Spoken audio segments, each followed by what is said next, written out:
যাকাতের টাকাটাও ঠিক মতো ধনীদের কাছ থেকে নিতে পারতাম, প্রতি বছর একটা করে পদ্মা সেতু করা যায়। সিলভার উনি হিসাব করে এসে বললেন, হুজুর রূপা আছে 900 গ্রাম। হুজুর বাড়ি তো ভাড়া মাশাআল্লাহ 50,000 টাকা পাই, এই যে 10 লাখ টাকা হলো এটাতে তার যাকাত দিতে হবে। আবার একটু বেড়ে গেছে, আবার টাকা কমতেছে, আর মাস এদিক দিয়ে যাচ্ছে, এটাকেই বলা হয় 1 বছর। তবে এটাকে কখনোই সোলার ইয়ার ধরা যাবে না, এটা হচ্ছে লোনার ইয়ার। একজন ভূমিহীন মানুষকে যদি 18 লক্ষ টাকা দেওয়া হয়, 3 থেকে 5% জায়গা কিনে সুন্দর একটা বাড়ি করে দিনাতিপাত করতে পারে। এ যদি হয় 1 বছরের হিসাব, আমাদের দেশ স্বাধীন হলো 1/2 বছর পার হয়ে গেছে। 1/2 বছরেও কি করে আমাদের দেশের ভূমিহীন মানুষ থাকে, ফকির থাকে আর ভিক্ষুক থাকে। আমাদের দেশের ঘামে অর্জিত টাকায় লন্ডনে নিয়ে বাড়ি বানায়, আমেরিকা নিয়ে বানিয়ে করায়। এই সুরের কাছে আমাকে সম্পদ দিলে তো আরেক দেশে নিয়ে যাবে, এই জন্য দেই না। এই যে একজন বললো যে হুজুর আপনার কিন্তু ধরে নিয়ে যাবে, হ্যাঁ নিবেই তো। মানে আমাদের দেশের টেন্ডেন্সি কেমন দেখছেন, দেশের উন্নয়নের কথা বললে ধরে নিয়ে যাবে। একটা দেশ পরিবর্তন করতে পারে মিয়া, ধরে তো নিবে আমাকেই। কারণ যারা দেশকে ভালো করবে এদেরকে ধরে নেবেন না, সুরেরে নিবে।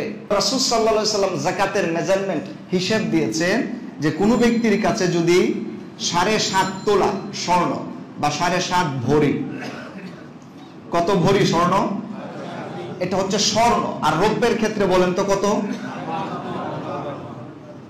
52.5 ভরি। এবার আমাদের যেটা বোঝা দরকার, আমাদের কাছে সবার কাছে স্বর্ণ থাকে না, আমাদের কাছে থাকে হচ্ছে লিকুইড মানি, টাকা পয়সা থাকে অধিকাংশের কাছে। রানিং সময়ে এই 7.5 ভরির স্বর্ণের যা দাম আসে ওইটা হিসেব করতে হবে। তাহলে আপনাকে আজকের দাম বের করতে হবে বা এই মাসেরটা বের করতে হবে। এই মাসের রানিং বা জুসে, যেটা বাংলাদেশ জুয়েলারি অ্যাসোসিয়েশন যারা স্বর্ণের রেট ঠিক করে, ওনারা বলতেছেন স্বর্ণের অনেকগুলো ক্যাটাগরি আছে।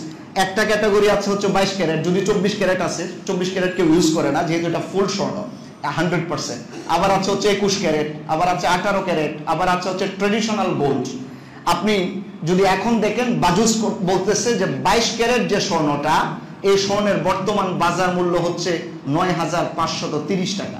1 গ্রামের স্বর্ণের দাম হবে 22 ক্যারেটের 9,530 টাকা। আমি এই বছরের বলতেছি, এই আলোচনা আবার আগামী বছরের জন্য প্রযোজ্য না। একটা আছে হচ্ছে 9,100, আরেকটা আছে 7,800, আর যেটা ট্রেডিশনাল গোল্ড এটা হচ্ছে 6,500। আমরা ধরতেছি ট্রেডিশনাল গোল্ড 6,500, যেটা আজকের বাজার রেট। এই অনুযায়ী 1 গ্রাম স্বর্ণের দাম যদি 6,500 হয়, তো 7.5 ভরি স্বর্ণের দাম কত? ভরি আর গ্রাম তো এক জিনিস না। 1 ভরি সমান হচ্ছে আপনার 11.664। 1 ভরি স্বর্ণে কত গ্রাম ওজন হয়? 11.66 গ্রাম। তাহলে এবার 11.5কে আপনি যদি 7.5 দিয়ে গুণ দেন তাহলে কত আসতেছে? তাহলে আসবে হচ্ছে আপনার 87.48। বলেন 7.5 ভরি সমান কত গ্রাম? 87.48 গ্রাম। এই এতটুকুন হবে গ্রাম। এবার এই গ্রামকে যদি আপনি 6,500 দিয়ে গুণ দেন তাহলে তো আপনি টাকার হিসাবটা পেয়ে যাবেন, তাই না? তাতে আমরা দেখেছি টাকা হয় মোটামুটি 5,68,620 টাকা। আপনি ধরে নিতে পারেন 5.5 লাখ টাকা। তাহলে 5.5 লাখ টাকার মতো যদি কারো কাছে থাকে, এবার ওই ব্যক্তির কি করতে হবে? যাকাত দিতে হবে। এবার এটা গেল স্বর্ণের। অনেকে বলে না যে আমরা কি স্বর্ণের হিসাব করব নাকি হলো রৌপ্যের হিসাব করব। তাহলে রৌপ্যেরটা একটু ধরি। রৌপ্যের হিসাবে 52.5 ভরি যে রৌপ্য, এটা যদি আপনি গ্রাম অনুযায়ী হিসাব করেন তাহলে আসবে হচ্ছে 612.36 গ্রাম। এবার গ্রামকে যদি আপনি কনভার্ট করেন টাকায়, এবার তো আপনি এই ক্যারেটে হিসাব করলে হবে না, এটা তো হলো স্বর্ণের ক্যারেটের দাম। রৌপ্যের ক্যারেটের দাম তো এটা না। আজকে রৌপ্যের ক্যারেটের দাম কত? রূপারও কিন্তু আপনার 22 ক্যারেট আছে, রূপারও আবার 18 ক্যারেট আছে, রূপারও আবার ট্রেডিশনাল সিলভার আছে।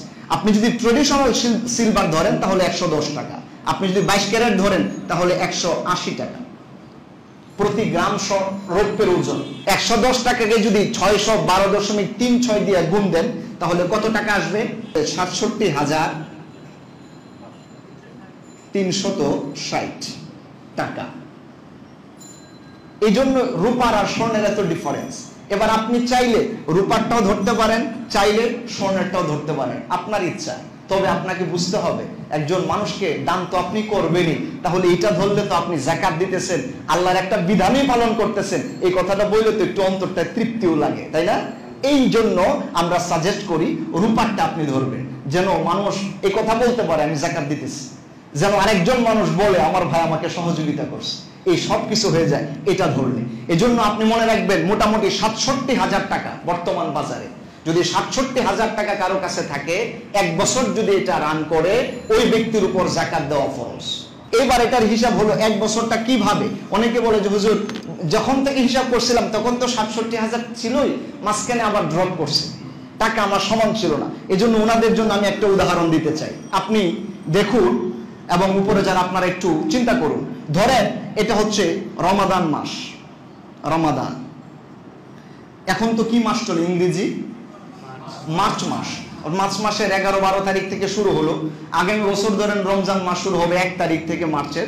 তাহলে এই রমাদান তো আরেক রমাদান, এবং এটাও যদি মার্চ মাস হয়, আপনি এবার দেখেন হিসাবটা কিভাবে করতে হবে, 1 বছর কিভাবে ধরতে হয়। ধরেন আপনি গত বছরে ছিলেন, গত বছরে আপনার যদি এরকম, বা এই বছরে যদি আপনার ৬৭,০০০ টাকা থাকে, টাকার রেঞ্জটা যদি এখানে হয়, আপনি দেখলেন এই মার্চ এপ্রিলও যায় ঠিক আছে, মেতে যায় একটু কমে গেছে, জুনে যায় আরেকটু কমছে, আবার একটু বাড়তেছে, আবার একটু বেড়ে গেছে, আবার টাকা কমতেছে, আর মাস এদিক দিয়ে যাচ্ছে, অক্টোবর নভেম্বরে চলে যাচ্ছে, নভেম্বরে চলে যাচ্ছে, ওইখানে যায় অনেক টাকা আসছে, এইখানে আবার নভেম্বরে যায় একদম জিরো, আবার ওইখানে যায়, এইখানে আবার ৬৭,০০০ প্লাস টাকা আছে। তাহলে একটা বছরের মেজারমেন্ট যদি আপনি দেখেন, শুরু হয়েছিল ৬৭,০০০ দিয়া, মাঝখানে এটা হয়ে গেছে মনে করেন 50,000, এখানে আবার হয়ে গেছে হলো 90,000, এখানে আবার হয়ে গেছে মনে করেন জিরো, ব্যালেন্স জিরো, মানে আপনার খাইয়া দেয় আর কোনো টাকাই নাই, শূন্য টাকা। কিন্তু আবার রমজান মাস যখন আসছে, তখন আপনি হিসাব করে দেখলেন ৬৭,০০০ টাকার আরো বেশি আছে। এই যে এইবার মাঝখানে কমলো কি বাড়লো, এটা দেখার বিষয় না। ওই যে 1 বছরের শুরুতে ছিল আর আরেক বছরের হিসাবের দিন যদি আপনি ওই রকম পেয়ে যান, এটাকেই বলা হয় 1 বছর। তবে এটাকে কখনোই সোলার ইয়ার ধরা যাবে না, এটা হচ্ছে লোনার ইয়ার। লোনার ইয়ার হতে হবে, চান্দ্রবর্ষ, সৌরবর্ষ না, চান্দ্রবর্ষ হিসাবে। এই জন্য 1 রমজান থেকে হিসাব শুরু করবেন। এই বছরে আপনি এবার হিসাব মিলাবেন আপনার ৬৭,০০০ টাকা আছে কিনা। আবার আগামী রমজানে আবার দেখবেন সবকিছু বাদ দিয়ে ৬৭,০০০ বা ওই দিনের অনুযায়ী যে মেজারমেন্ট, ওইটা ওই রকম আছে কিনা আপনাকে বুঝে নিতে হবে যে আপনার উপরে যাকাত ফরজ হয়েছে। এটা গেল যাকাতের মূল মেজারমেন্টের উপর একটা বক্তব্য। এবার আপনি যদি যাকাতটা হিসাব করতে চান, যে আমি আমার তো শুধু এইভাবে টাকা না, আরো অনেকগুলো টাকা পয়সা আমার রয়েছে, তো আমি কিভাবে যাকাতের হিসাবটা করব। এবার আসুন আমি আপনাকে একটা উদাহরণ দিই। ধরুন একজন মানুষের যদি স্বর্ণ সে নিজে জমায়েত করে, কতটুক স্বর্ণ আর সে রাখবে। একজন মানুষের কাছে সাধারণত গোল্ড স্বাভাবিক একজন মানুষের কাছে ধরেন 40 গ্রাম, আমরা মিডল একটা পয়েন্ট ধরলাম, 40 গ্রাম স্বর্ণ একজন ব্যক্তির কাছে আছে। 40 গ্রাম স্বর্ণের যা দাম আসে, বাজার মূল্য বিক্রি করার সময় যা আসে, ওই হিসাব করতে হয়। বললাম না যে অনেকগুলো পেস আছে এখানে। এবার 40 গ্রাম স্বর্ণের বাজার মূল্য যদি আপনি বিক্রি করতে যান, আমি একটা ক্যালকুলেট করছি, আনুমানিক ধরেন 3 লাখ টাকা।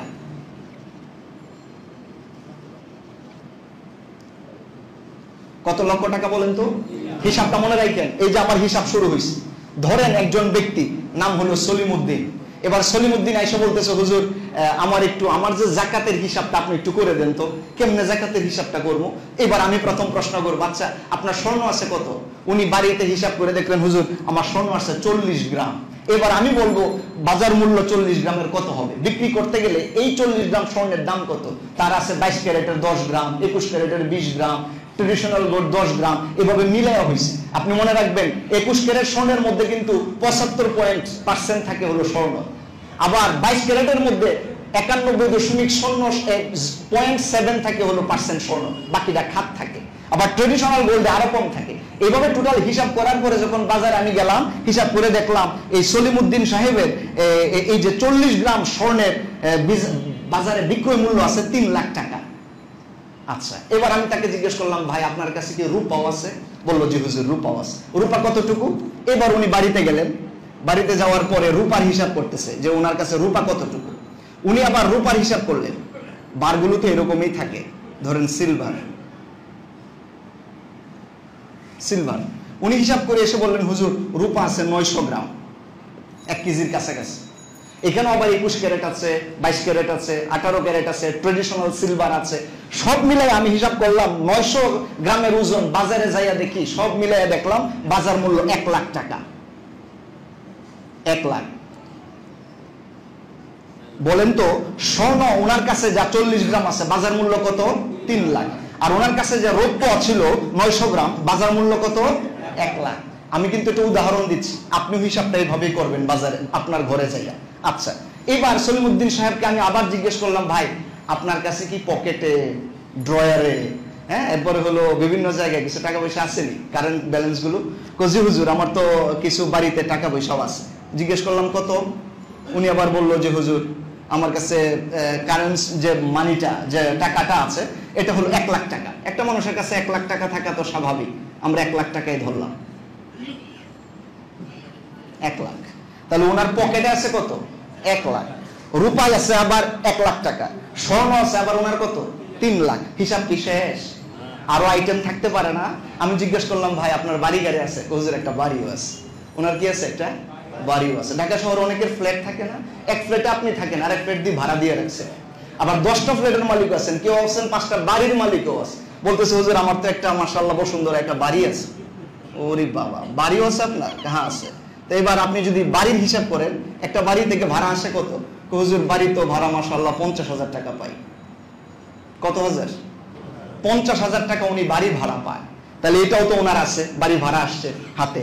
জিজ্ঞেস করলাম হিসাব শেষ? না হুজুর আরো কিছু আছে। আর কি আছে? বললো হুজুর আমার একটা ছোটখাটো ব্যবসা আছে। একটা মানুষ ব্যবসা করতে পারে না? বিজনেস থেকে ওনার বিজনেসটা আমি হিসাব করলাম যে কাপড়ের কিছু হলো, এই হলো জাপানি টরে, ফ্রান্স মাইক্রো, এই ধরনের অনেকগুলো কাপড়ের ওনার বিক্রি করে। আমি দোকানটা হিসাব করে দেখলাম, মোটামুটি কাপড়ের দোকানে যা আছে তাও 1 লাখ টাকা।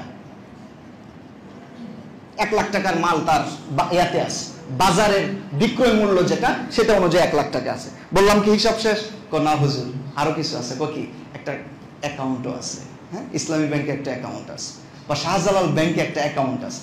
তো অ্যাকাউন্ট যদি থাকে, অ্যাকাউন্টটা কত আছে? হুজুর অ্যাকাউন্টে তো মোটামুটি 3 লাখ টাকা আছে। কয় লাখ? 3 লাখ টাকা আছে অ্যাকাউন্ট। একটা মানুষের অ্যাকাউন্টে 3 লাখ টাকা বর্তমান যুগে তো স্বাভাবিক কথা, থাকতেই পারে। আচ্ছা ঠিক আছে, হিসাব শেষ? না হুজুর আমি একজনকে ধার দিছিলাম 60,000 টাকা, এটাও বলছে যে দিবে। কত হাজার টাকা? জীবনে চলাফেরা করতে গেলে কি ধার দেনা লাগে না? আমি আর কি সব বিষয়গুলো আনতেছি, আসলে সলিমউদ্দিন তো আমার কাছে এসে বলেও নাই, মানে বলতেছে একটা মানুষের জীবনে যা যা হয় ঘটে আর কি। একজন মানুষ তো ধার দেয় না? তো উনি বললেন হুজুর আমি একজনকে 60,000 টাকা ধার দিছিলাম। তো একজন ধার দিলে তো টাকাটা আসবে, আমি এটাকে এই তীর চিহ্ন দিয়ে অ্যাড করি যে ডাউনলোডের মতো, 60,000 টাকা। 60,000 টাকা। বললাম যে হিসাব নিকাশ শেষ? হুজুর এবার মোটামুটি শেষ, কিন্তু আমার আরেকটা বিষয় আছে। সেটা কি? সেটা হলো হুজুর আমি হঠাৎ করে ওই দিন বাজার থেকে আসতেছি, পকেটে টাকা নাই, আমার বন্ধুরে বললাম 10,000 টাকা ধার দেও তো, পরে কিছু বাজার সদাই করে বাড়িতে আনছিলাম। হুজুর এই টাকার কি হবে? একজন মানুষ জীবনে চলতে ফিরতে কি ঋণ লাগে না? আমি এখন বাড়িতে যাব, কথার কথা ভুলে পকেটে টাকা আনি না, আমি বলতে পারি না যে ভাই আপনি আমাকে 1,000 টাকা ধার দেন, আমি বাসা পর্যন্ত যাইতে পারবো না। আপনার সব ঠিকঠাক আছে, কিন্তু 10,000 টাকা রেনা আছে। উনি 10,000 টাকা ধার নিছিল। এইবার এই জিনিসটা এখান থেকে মাইনাস হবে। এই জিনিসটা এখান থেকে কি হবে? মাইনাস হবে। আপনি এবার 10,000 টাকা মাইনাস করেন, এখান থেকে 10,000 টাকা মাইনাস করেন। এইবার একটা টোটাল ক্যালকুলেট করেন তো দেখি, টোটাল এই ব্যক্তির কত হলো। এই হলো মোটামুটি তার হিসেব নিকেশ শেষ। যা কত হয়? 10 লাখ। মাশাআল্লাহ আপনারা তো অঙ্কে অনেক ভালো, পারবেন, বোঝা গেছে পারবেন। 10 লাখ দেখা যাইতেছে কিনা আমি জানি না। 1 2 3 এই যে 10 লাখ টাকা একজন ব্যক্তির মোটামুটি কত লাখ টাকা হলো? 10 লাখ টাকা হইছে। এইটাকে বলা হয়, এইবার এই যে 10 লাখ টাকা হলো এটাতে তার যাকাত দিতে হবে। 10 লাখ টাকাতে এখন কি দিতে হবে? তাকে যাকাত দিতে হবে 10 লাখ টাকা। এইবার কথা হলো 10 লাখ টাকা থেকে আমি কয় টাকা যাকাত দিব? এবার বুঝছেন আপনারা? এটা একটু পরে দিব আজকে। তাহলে এই যে আপনি টোটাল এতক্ষণ আমি যা বললাম তা হলো কালেক্ট করতেছি যে কোন কোন জায়গা থেকে আমার টাকা দেওয়া দিতে হবে। কালেক্ট করার পরে সব এভারেজ হিসাব করার পর আমি দেখলাম আমার টাকা আছে যাকাত দিতে হয় এমন টাকা আছে কয় লাখ। এবার আমি কয় টাকা দেব? নিয়ম হচ্ছে যত টাকা আসবে তার 40 ভাগের 1 ভাগ যাকাত দিতে হয়। আর এটা যদি অঙ্কের ভাষায় ম্যাথমেটিক্যালি সুন্দর করে বলি 2.5%, 2.5%। এটা কত হয়? 2.5%। আমি যেহেতু এটা নিচে দেখা যাচ্ছে না, আমি একটু পাশে এখানে লিখে দিই। হ্যাঁ পাশে আপনি যদি এবার 2.5%, 2.5% হারে যাকাত দেন, এটা হচ্ছে 40 ভাগের 1 ভাগ। 2.5% হারে যাকাতটা এবার কিভাবে হিসাব করবেন? আপনি তো সব টাকায় কনভার্ট করছিলেন, স্বর্ণ যা ছিল তা কিন্তু টাকায় কনভার্ট করছেন, রৌপ্য যা ছিল টাকায় কনভার্ট করছেন, আপনার লিকুইড মানি যোগ করলেন, বাড়ি ভাড়া যোগ করলেন, ব্যাংক ব্যালেন্স যোগ করলেন, আপনার ব্যবসায়ী পণ্য যোগ করলেন, ধার দিছিলেন, ঋণ গ্রহণ করছিলেন, সব হিসাব নিকাশ করার পরে এই যে 10 লাখ টাকা আসলো। এবার আসুন আমরা এটা দেখাই। এই যে 10 লাখ, এই 10 লাখ টাকাকে কি করবেন?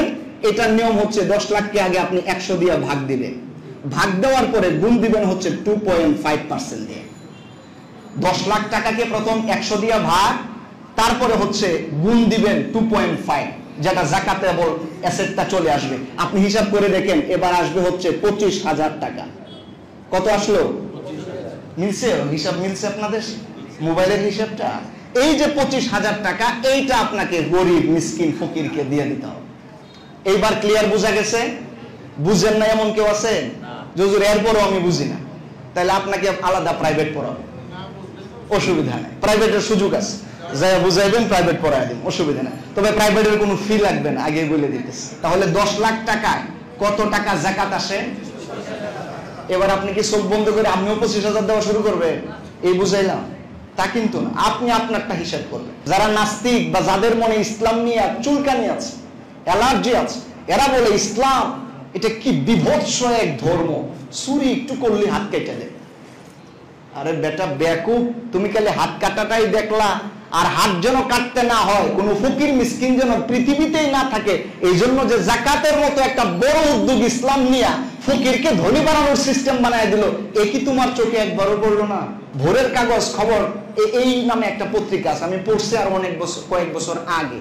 ওনারা বলেছেন যে গোটা বাংলাদেশে যে পরিমাণ মানুষের অর্থ সম্পদ আছে, এই পরিমাণ মানুষের অর্থ সম্পদ যদি জাকাত গ্রহণ করত সরকার, কে? সরকার বা ইসলামিক খেলাফত যদি হতো, এবং ওনারা যদি এই ধনাত্মবান ব্যক্তিদের একদম পুঙ্খানুপুঙ্খানু হিসাব করে জাকাত আদায় করত, তাহলে এক বছরে বাংলাদেশি টাকায় প্রায় 30,000 কোটি টাকা জাকাত হতো। কয় হাজার কোটি? প্রায় 30,000 কোটি টাকা জাকাতযোগ্য সম্পদ সরকারের কাছে হতো। এইবার আসুন গরিবদের হিসাব করি, যার একটা ঘরই নাই, মানে মাথা গুজার ঠাঁই নাই, এর সাথে ফকির আর কেউ আছে? ফকির কেউ নাই। এইবার এই হিসেবটা সব জাতীয় সংসদের একটা অধিবেশনে একজন সাংসদ প্রশ্ন করেছিল ভূমিমন্ত্রীকে, আমাদের দেশে ভূমিহীন মানুষ কত? তৎকালীন 10ম জাতীয় সংসদের একজন সাংসদ এবং ভূমিমন্ত্রী, উনি বলেছিলেন আমাদের গোটা বাংলাদেশে প্রায় 17 লাখ মানুষ ভূমিহীন। কত লাখ? 17 লাখ মানুষের কোনো ভূমি নাই, মানে জায়গা জমি নাই। এবার আসুন আমরা উদ্যোগ নিলাম, এই ভূমিহীন মানুষকে ভূমি দেওয়া যায় কিভাবে। এবার সরকার সিদ্ধান্ত নিল জাকাতের টাকা যা আসবে এ দিয়ে কিছু কিছু করে ভূমি কিনে দাও, তো দেখি কত মানুষকে ভূমি কিনে দেওয়া যায়। এইবার আপনি যে জাকাতযোগ্য সম্পদ 30,000 কোটি টাকা, এটাকে 17 লাখকে ভাগ দেন। আমরা হিসাব করে দেখেছি মোটামুটি 18 লক্ষ টাকা করে প্রতি মাথায় পড়ে।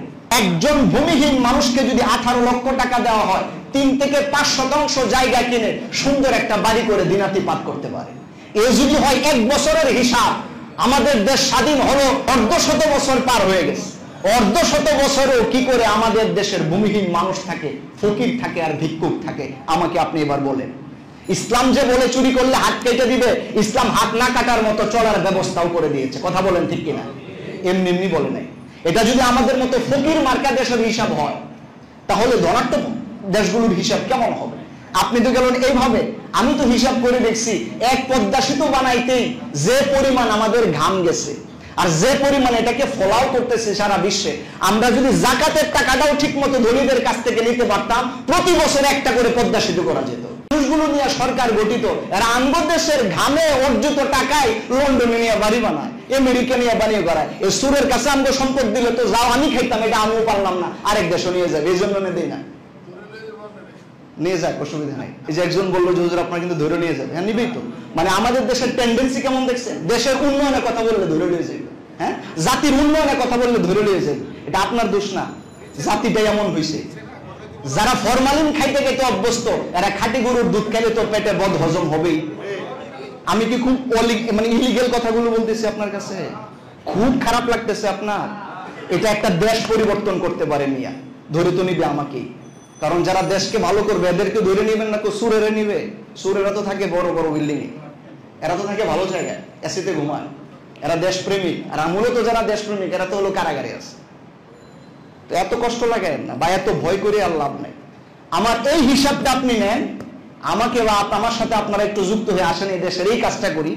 এই কাজটা করি, আর দেশের টাকা বাহিরে পাচার হয়, খালি এই জায়গাটা একটু লক আপ করে দেই, যাই করো না করো টাকা কিন্তু দেশের বাহিরে যাবে না।